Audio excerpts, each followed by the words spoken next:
G'day, Jasper here from Heaps Electric blog. Today we're going to show you how to use a supercharger. We've got the Tritium CCS 2 charger here at the beautiful Franklin Street parking base over in the Adelaide CBD. You can see those Tesla chargers across the road from me. This is a pretty amazing setup they've got here in Adelaide. We're just across the road from the Adelaide Central Markets and next door to the main bus terminal here in the middle of the CBD. And we've actually got 4 Tesla superchargers across the road, which I believe have actually just been upgraded to also use the CCS2 connectors in anticipation for the launch of the Model 3 and the arrival of those cars in August. We also have behind me over here, I'll show you as we get outside the car, 2 Tritium CCS chargers with ChargeFox as well, which enable non-Tesla cars to basically charge up to about 80% in about 20 minutes, as well as a couple of other level 2 chargers, which will get you about 22 kilowatts max, but for most kind of non-Tesla charger cars, you're basically going to be looking at about a quarter of a tank in about an hour, which is pretty handy still, but obviously not quite what people use for kind of more regional travels. But today what we're going to do anyway, I'm going to just give you a bit of an overview of my Ioniq, my Hyundai Ioniq car, which we've bought and we've had since March of this year. We're loving it. And this is probably going to put you through a bit of a scenario of what happens when you're probably at work most of the week, and you've got a few things planned over the weekend which might need a bit of a faster charge. So I've driven a little bit more this week than I would have done otherwise. Here you can just see on the Ioniq dash, right there, right in front of us is how much mileage I have left. So that's 94 kilometers. The Ioniq pretty much gets about 256 kilometers, and what I can say is that the car's computer is pretty accurate in terms of kind of predicting range, and also just judged by your what you're turning on in terms of the aircon or heating, will pretty much update it accordingly as well. So winter months like here in Adelaide, it's pretty cold in the mornings. If you are going to be using the electric heater to get the car a bit more toasty in the morning, first thing, it's not particularly warm in our mornings at all. You'll look at that 250 kilometers basically going straight down to about 180 on a full tank if you're going to have the heating on all the way. But I can actually show you now. So right now, we've got 94 Ks left. The car is on, so if I turn the heating on now, basically you can see, bang, there we go. It goes down to 72 kilometers, and pretty much, there we go, the thermostat's all kind of set. So we'll turn that back off again. And you can see here on the dash as well, just like the standard ICE car, you have your fuel gauge over there, but the fuel's now battery, yay. And yeah, we are approximately at 40% today. So the Ioniq over here on this main dash, there's an EV button here, which you can access either via the main console on the home, or there's a dedicated EV button here. We press that. This kind of shows us a couple of really nice things. I've got our range that we saw before. So if I turn the heating off again, that's going to go back to 94 kilometers, and it's telling me that I'm 10 meters away from the charging station. Well, I'm actually 1 meter away from the charging station, but I think the GPS is actually doing an okay job. And here we go, we've got 39% left.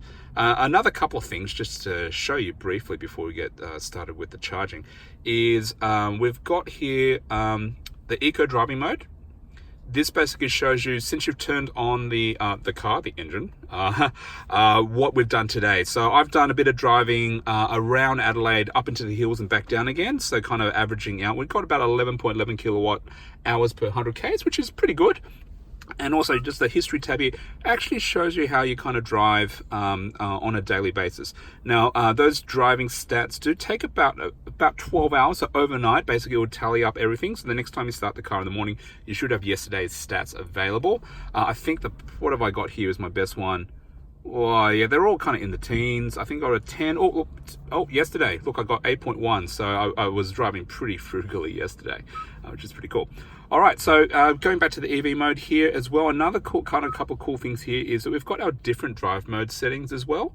So the Ioniq has a normal mode, an eco mode, and a sports mode. The sports mode will give you a bit of additional torque, which particularly if you're tackling some hills, you just kind of notice the engine kind of gripping a lot more early, giving you way more torque, just kind of coming around bends and so forth, which is pretty cool. And on the opposite end of the spectrum, you've got eco mode, and basically what it will do is it'll kind of limit some of the extremes in terms of climate control within the car, in terms of heat and cooling the car. It will just take a little bit longer in order to do so. It's just basically trying to be a little bit more efficient with the battery. These settings are actually all changeable here, so you can actually set the default regen modes for the car from level 0 to level 3, level 3 being the highest. And in the eco mode here, it actually sets the maximum speed limit. So electric cars, typically they kind of will drive the most efficiently, particularly on highway conditions, at about 90 Ks. So it is kind of nice that, particularly if the battery is getting run down a little bit, that you actually set in that max speed in order that you can kind of just not inadvertently kind of run the battery down a little bit more than you want. So what we're going to do today is I'm going to show you how to recharge this car with the Franklin Street supercharger.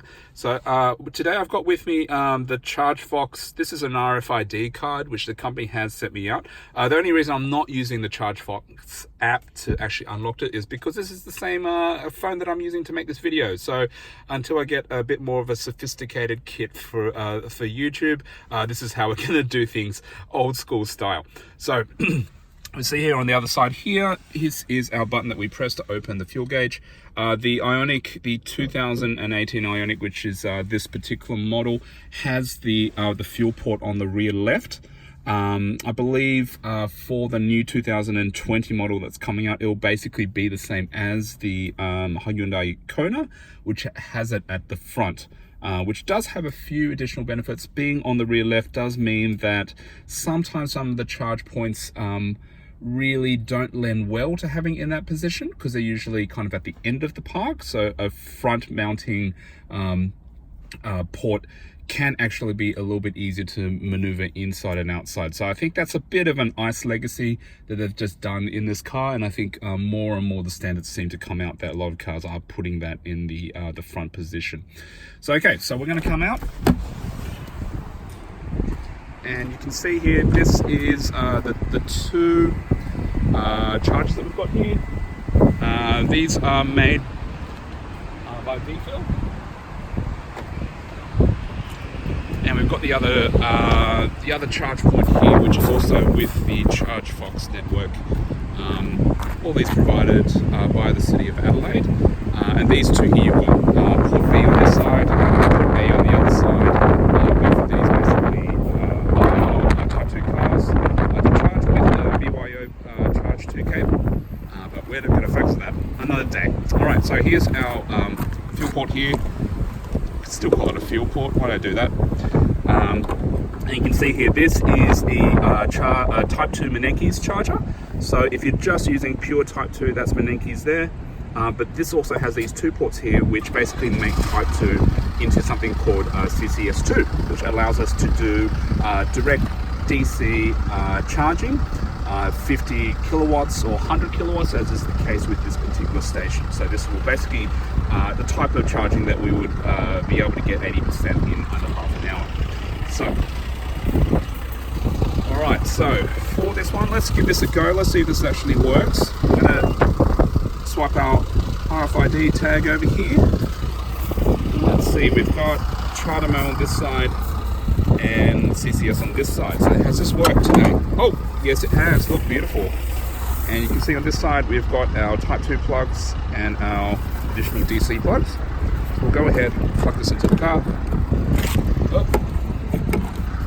Sorry, that's all out of shot. So we're plugged in over there, and back on the charging unit we'll hit the start button.